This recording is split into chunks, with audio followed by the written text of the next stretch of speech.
Ľudia v nadácii Orange veria, že svet môže byť krajším miestom pre život. Rozhodli sme sa preto spoločne tento postoj pretaviť do niečoho veľkého. Počas majstrovstiev sveta v hokeji v roku 2011 sa vďaka Orangeu podchod na Trnavskom mýte premenil z najväčšej hanby hlavného mesta na novodobú hokejovú galériu. Po 2 rokoch však tvár podchodu opäť potemnela. A tak sme 22. marca 2013 podchod znovu zmenili.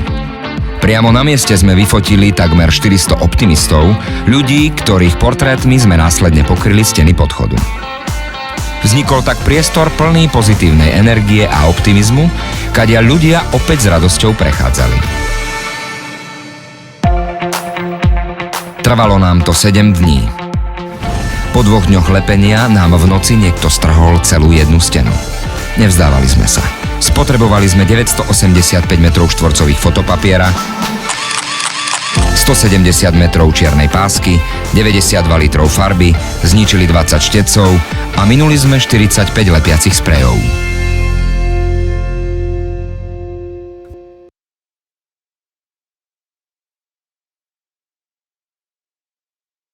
Plný optimizmu sme podchod venovali ľuďom.